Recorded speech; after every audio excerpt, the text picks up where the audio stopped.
Vetture come la Honda ZR-V sono sempre più comuni e non sto parlando del segmento dei C-SUV, perché lei appartiene proprio a questo segmento, quanto più che altro alle sorelle concettualmente rialzate di auto già presenti sul mercato e in generale molto celebri. Lei infatti è la sorella maggiore non solo della nuova Honda HR-V, ma soprattutto, visto che condivide moltissimo l'assotto, con la nuova Honda Civic che abbiamo provato qualche mese fa, sempre grazie insieme agli amici di Autotrend, con cui oggi invece proviamo lei, che è la protagonista di questo ultimo test drive, quindi non esitiamo ancora, scopriamola insieme. Ho iniziato subito facendo nomi e cognomi per citare qualcuno e quindi è il caso soprattutto di confrontarla a livello di dimensioni. All'estetica ci arriviamo fra pochissimo, perché questa nuova ZR-V, questo modello inedito per la casa giapponese, è lunga 4,57 m, la HR-V è lunga 4,34 m, mentre la Civic 4,55 m.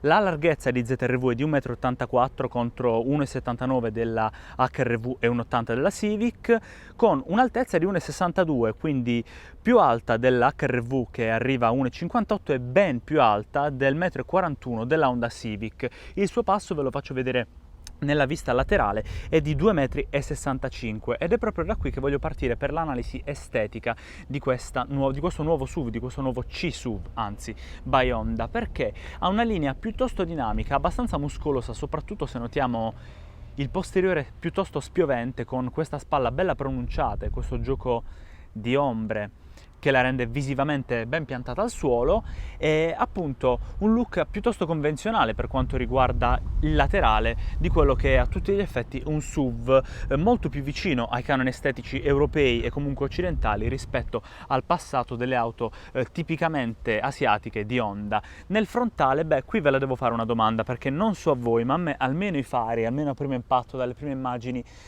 me l'hanno fatto un po' ricordare, me l'hanno fatto un po' somigliare a qualcosa di molto sportivo, molto italiano, sempre SUV. Sto parlando della Lambo Urus, magari è un'eresia, magari no, fatecelo sapere nei commenti, se volete insultatemi anche, ma in generale la trovo molto pulita, molto levigata, con questo gruppo ottico che sia nella parte inferiore che nella parte angolare porta a raccordarsi con due modanature alla calandra, una calandra di forma esagonale con dei listelli verticali in nero lucido che racchiudono tra le altre cose anche i sensori di parcheggio anteriori. È un'auto, neanche dirsi, full hybrid, come sicuramente avrete capito, e il logo Honda all'interno della cromatura è circondato da un dettaglio, se vogliamo, in azzurro. Fanaleria ovviamente full LED, firma luminosa, in questo momento l'auto è spenta ma è giorno quindi comunque non si vedrebbe, è lei, L rovesciata, convogliatori nella parte bassa e questo bel paraurti dalla finitura bicolore, un pochino off-road, un pochino sportivo, decidete voi. Continuando nella parte laterale vi faccio vedere anche i cerchi. In questo caso abbiamo un design diamantato per questi Dunlop Sport Max 225-55 R18, e vi voglio far vedere anche la parte bassa, questa protezione in nero lucido che ricorda un po' appunto il mondo off-road, dato anche, guardate un po', c'entra il mio pugno, dall'altezza della terra, dal ground clearance di questa ZR-V. Una cosa che mi ha stupito personalmente è la presenza di questa pedana, ovviamente bella solida, ci mancherebbe altro, che sporge molto rispetto alla linea laterale, soprattutto se la guardiamo dal davanti. Sporge abbastanza rispetto alle ruote, per quanto le ruote siano piuttosto a filo con la carrozzeria e con i passaruota, però insomma giudicate voi questo vezzo estetico di questa nuova ZR-V. Linea di finestrini con elementi in nero lucido, e giungiamo al posteriore, dove troviamo anche qui un look più familiare, più convenzionale, addirittura anche di più rispetto a quanto trovato sulla nuova Honda Civic, protagonista di un nostro test drive qualche tempo fa. Abbiamo una fascia in grigio che collega i due fari, va molto di moda ultimamente questo stilema. Gruppi ottici, anche qui una L rovesciata a LED in rosso, ovviamente per il posteriore, ma qui abbiamo una finitura brunita per quanto riguarda il gruppo ottico. Un paraurti con degli scarichi che chiamiamo, se vogliamo, terminali di scarico, ma contrariamente al mercato nascondono degli scarichi veri, quindi non sono semplicemente un dettaglio estetico. Paraurti bicolore anche qui, sensore di parcheggio, abbiamo la retrocamera, ma prima di tutto, anzi prima di procedere con la vista interna di questa ZR-V, voglio farvi vedere il baule in cui ho posizionato borsa del treppiedi, zaino fotografico e in generale qualche oggetto qua e là, per farvi vedere un po' la capacità di questo vano bagagli, che ha in dotazione 2 luci di cortesia, una su ogni lato, una presa a 12 volt e anche dei gancetti per appendere magari le buste della spesa. Come vedete, in questo doppio fondo non ci troverete i cavi di ricarica, in quanto è una full hybrid, quindi non si carica la spina, ma si può fare solo il pieno di benzina, per fortuna oserei dire, con i prezzi attuali dell'energia, ma si può tranquillamente riporre questa cappelliera che è veramente sottile, plastificata. Non abbiamo una cappelliera che scorre lateralmente come sulla ultima Civic, però comunque anche questa è una soluzione molto comoda per andare a guadagnare tutto lo spazio che si ha a disposizione da un baule che parte da una capacità di 380 litri circa. Tutto ciò cambia a seconda della versione, se abbiamo o meno il subwoofer, in questo caso ce l'abbiamo, e quindi la capacità di base scende di circa 10 litri e arriva, abbattendo il divanetto posteriore secondo lo schema 60-40, a 1290 litri. Cos'altro vi posso dire? Esternamente ve l'ho mostrata, vi ho fatto vedere anche i cerchi, che sono di base da 18 pollici, chiudo il baule, ma optional, a seconda delle versioni si possono richiedere anche da 19 pollici. Abbiamo un ingresso keyless con queste maniglie porta, attualmente l'ho chiusa a sfioramento ma la voglio riaprire, ecco qui. Sulle calotte degli specchietti, ora che si riaprono, vi faccio vedere anche già un primo dettaglio di sicurezza come il blind spot, e della capacità di questi specchietti ve ne parlo a breve, perché adesso voglio salire subito a bordo e mostrarvi qualcos'altro. Il look, ve lo anticipo già, somiglia molto nel disegno a quanto visto sulla nuova Civic, e direi anche per fortuna, perché è un ambiente veramente molto pratico ed ergonomico. In primis, fatemi chiudere un attimo la portiera, accendo la vettura. Prima di tutto, davanti a me, proiettato virtualmente se vogliamo, un volante perfettamente circolare, dalle belle dimensioni generose, pelle di buona qualità, elementi nerolucidi e pulsanti che sono abbastanza eloquenti, parlano da sé. Abbiamo il cruiser attivo, abbiamo il mantenimento di corsia, come ho detto abbiamo il bliss, e qui da questo lato invece abbiamo i pulsanti dedicati a quella che è la connettività, il controllo dei media, delle telefonate e quant'altro. Qui dietro abbiamo i paddle, il loro funzionamento ve lo spiego alla guida. Subito dietro abbiamo invece lo schermo della strumentazione digitale che è disponibile in 2 varianti, da 7 o da 10,25 pollici, esattamente come 2 sono le varianti di questo schermo tablet dell'infotainment, che può essere, se vogliamo, scelto da 9 o da 10,25 pollici. Di questa tecnologia ve ne parlerò in un video focus approfondito. La configurazione generale di questo abitacolo mostra tanta pulizia e soprattutto, come già detto, tanta ergonomia. Abbiamo dei bei rotori che danno un bel grip tattile, ma anche un bel suono, un bel feedback acustico che ci fa capire tanto di questa vettura. Bocchette nascoste, anche qui sentite che bel rumore pressurizzato in questa superficie orizzontale a nido d'ape che corre per tutta la plancia e dona larghezza, dona anche aeriosità se vogliamo. A proposito di aeriosità, ne approfitto per aprire il tetto panoramico e far entrare ancora più luce oltre al cielo chiaro della vettura. Abbiamo ovviamente il clima automatico bizona, abbiamo il volante riscaldabile con questo pulsante specifico, i sedili riscaldabili in questo allestimento, poi cos'altro? Presa USB di tipo A e USB di tipo C. Questo tunnel centrale, che a me piace tantissimo perché è rivestito in pelle con cuciture bianche a contrasto, mi dà una bella idea di morbidezza ma soprattutto di solidità insieme a tutti gli altri materiali scelti nell'abitacolo, ma mi piace anche per la scelta del posizionamento dei pulsanti. Infatti abbiamo la selezione di marcia, park, reverse con un pulsante che rientra, folle, neutral e drive in guida, le modalità di guida che sono 4, ve le mostro alla guida, freno di stazionamento e brake hold. Poi qui abbiamo 2 portabicchieri, piattaforma di ricarica wireless che si può disattivare e anche una presa a 12 volt. Il pannello porta, non c'è molto da dirvi, ve lo presento così com'è. Vi dico però che le sensazioni al tatto sono eccellenti in questa nuova ZR-V. Rispetto al passato sembra un'auto, non rispetto al passato di questo modello perché è, come detto, inedita, ma rispetto ad altri modelli del passato di Honda sembra un'auto molto più solida, un po' più seria, ecco, perché sì, ci sono delle plastiche, ma nella parte bassa sono plastiche di migliore qualità, decisamente migliore. Qui abbiamo materiali morbidi, quindi ecopelle, plastiche morbide, gomme morbide, quindi tutto quanto migliorato per dare ancora di più una sensazione di serietà ad una vettura che ha un prezzo, se vogliamo, abbastanza importante, ma ve lo dirò alla fine di questo video. Adesso voglio mostrarvi ciò che c'è qui dietro. Infatti fatemi salire a bordo di questa nuova ZR-V, l'auto è spenta e quindi il sedile si è posizionato automaticamente nella posizione di discesa per permettermi una discesa appunto dall'abitacolo ancora più confortevole. Quindi attualmente il sedile non dico che è tutto indietro, ma praticamente quasi, e vi devo dire che guardate quanto spazio ho per le gambe, veramente tanto, anche per i piedi. Spazio per la testa neanche a dirsi, nonostante abbiamo il tetto vetrato che è apribile, soprattutto, che ci toglie un pochino di spazio. Qui dietro abbiamo l'illuminazione comfort per quanto riguarda gli occupanti posteriori e a disposizione sempre per il comfort e le funzionalità 2 bocchette del clima e 2 prese di tipo USB-C. Spazio buono, presumo, anche per il passeggero centrale, in quanto non abbiamo un tunnel, guardate quanto è basso, è veramente impercettibile e quindi è molto comodo per il comfort, soprattutto ve lo dico già nei brevi spostamenti. Una cosa a cui bisognerà abituarsi è il fatto che in generale il pavimento della vettura è più alto rispetto al solito e quindi siederete dietro almeno con le ginocchia ad un angolo leggermente più acuto rispetto al solito, ma se siete abituati alle ultime vetture elettriche vi sarete sicuramente già resi conto di quello che è un trend dell'automobile moderna. Anche qui dietro noto i sedili riscaldabili.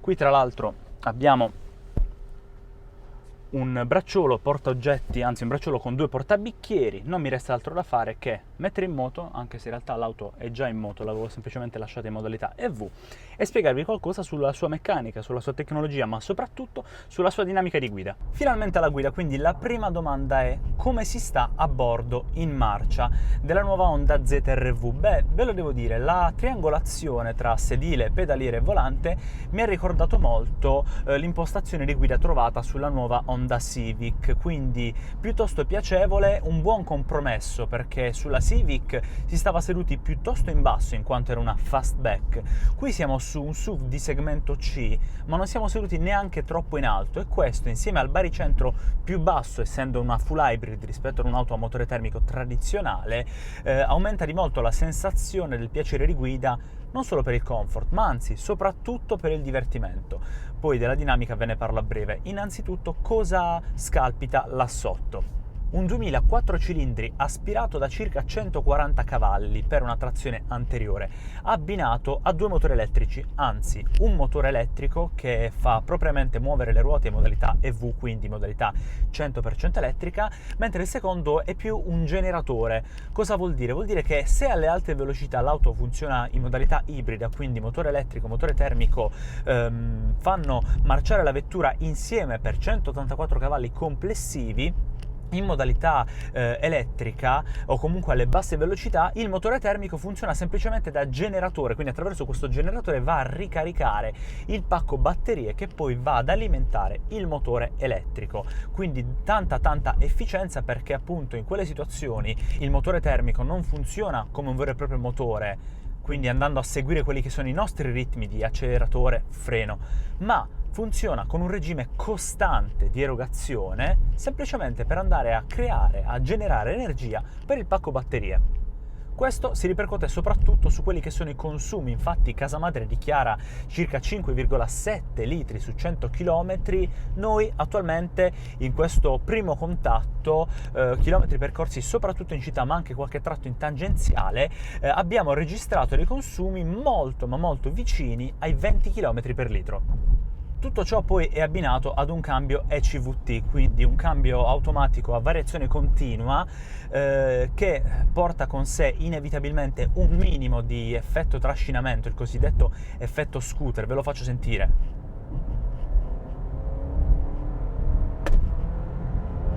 Quindi sentite, c'è una costanza, non c'è una cambiata, tranne però se in sport andiamo in kickdown, il motore andrà, anzi provo a farvelo sentire, mettiamo in sport, il motore andrà in kickdown a simulare delle cambiate, quindi per rendere la guida un pochino più familiare. Provo a farvela sentire.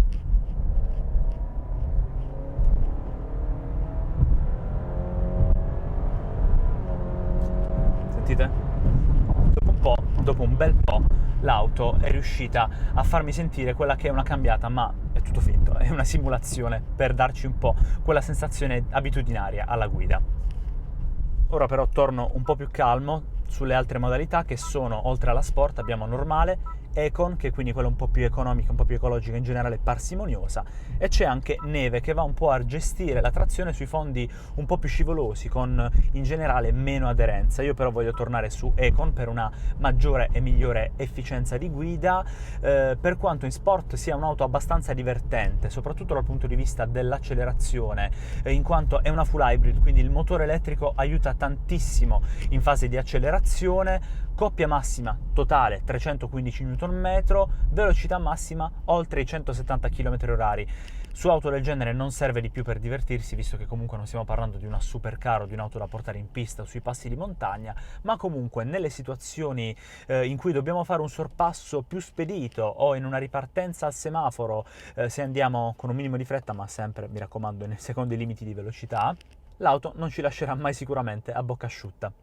Un'auto in generale confortevole, se vogliamo. Davanti abbiamo schema MacPherson, dietro abbiamo Multilink, un buon compromesso tra quello che può essere, se vogliamo, un divertimento alla guida con quello che deve necessariamente essere presente in un SUV di segmento C, quindi il comfort. Durante la guida abbiamo tra l'altro una buona visibilità di marcia, in quanto i montanti anteriori sono piuttosto stretti. Il lunotto, contrariamente alle ultime vetture provate qui su WeDrive, non lascia assolutamente a desiderare in quanto a superficie vetrata, e anche gli specchietti, che sì, sono belli larghi, sono di forma più squadrata che rettangolare, donano una buona superficie per quanto riguarda la visibilità, ma neanche troppi frusci aerodinamici, che ben si accompagnano quindi alla buona insonorizzazione di questo abitacolo e anche alla silenziosità abbastanza marcata del motore 4 cilindri presente sotto il cofano anteriore.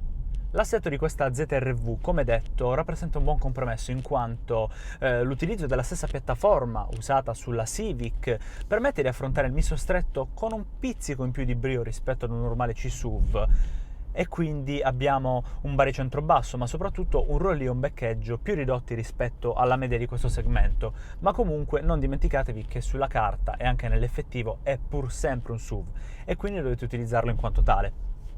Il volante, come detto all'inizio del video, è bello generoso, non è esagerato nel suo diametro, ma comunque mi dà una sensazione sia di solidità, dato il buon carico per il comando dello sterzo, sia proprio di sicurezza per quanto riguarda il guidare questa nuova Honda ZR-V nelle curve a velocità più sostenuta. Ultimo capitolo, i freni, e qui ci sono due argomenti da considerare. In primis, la potenza dei 4 dischi è sempre pronta e adeguata nel suo mordente. Un plauso lo devo fare agli ingegneri di Honda, perché il pedale del freno non mi mostra minimamente una differenza tra la fase di rigenerazione del pacco batterie, che è sempre presente nelle auto ibride ed elettriche, e la fase effettivamente di frenata, di mordente. Qui è tutt'uno. Io sin dal primo momento in cui, sin dalle prime fasi, il primo angolo del piede in cui calo sul pedale del freno, sento già l'auto frenare, non sento assolutamente un, se vogliamo, pulsante, come se ne trovano su altre auto full o plug-in hybrid. Il secondo argomento riguarda questi pedal qui. Ve l'ho detto quando vi ho mostrato l'auto nel walk around. Beh, questi pedal non funzionano per cambiare marcia, perché, come detto, il cambio è un ECVT, quindi simula semplicemente le cambiate, ma è un'unica erogazione costante. Questi pedal quindi a che cosa servono?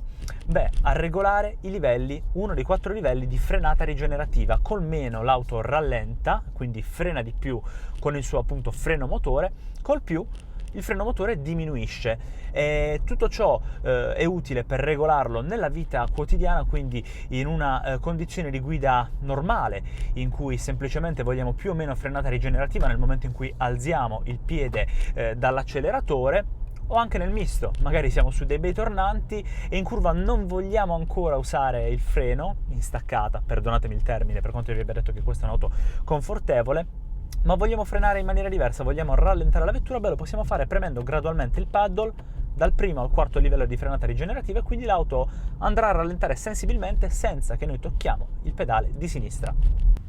Tornati alla base, tempo di conclusioni e di considerazioni finali, ve lo devo dire, quest'auto in questi brevi chilometri percorsi insieme agli amici di Autotrend per questo primo contatto con la nuova Honda ZR-V, mi hanno convinto veramente tanto e soprattutto mi hanno invogliato a provarla per un po' più di tempo, quindi spero di potervi portare in un test drive più approfondito in futuro, magari per qualche settimana o qualche giorno in più, per capire insieme nella vita quotidiana come si comporta questo nuovo C-SUV inedito by Honda.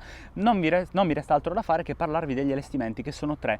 La base si chiama Elegance, poi c'è la Sport che è intermedia, dal look un pochino appunto più aggressivo e sportivo, e infine l'Advance che è la top di gamma, ma in generale questi tre allestimenti racchiudono diversi pacchetti. Tipicamente giapponese questa scelta di non offrire dei singoli optional o comunque di invogliare il cliente con dei pacchetti più vantaggiosi dal punto di vista economico e di dotazione interna. I prezzi partono da 43.700 euro, quindi non mi resta altro da fare che chiedervi cosa ne pensate voi di questa nuova C-SUV Full Hybrid by Honda. Nel frattempo c'è qualcuno dietro di me che corre, che mi invoglia anche ad andare a fare una corsetta con questo bel meteo e di lasciare parcheggiata la macchina. No, scherzo, voglio andarla a provare ancora un po'. E cos'altro fare se non iscrivervi al nostro canale, cliccare sul campanello per ricevere le nostre notifiche e seguirci anche su tutte le piattaforme social che vi possano venire in mente, ma anche sul nostro sito web, dove trovate tutti gli articoli e gli approfondimenti sul mondo dei motori a 2 e a 4 ruote. Vi basterà cercare wedrive.tv.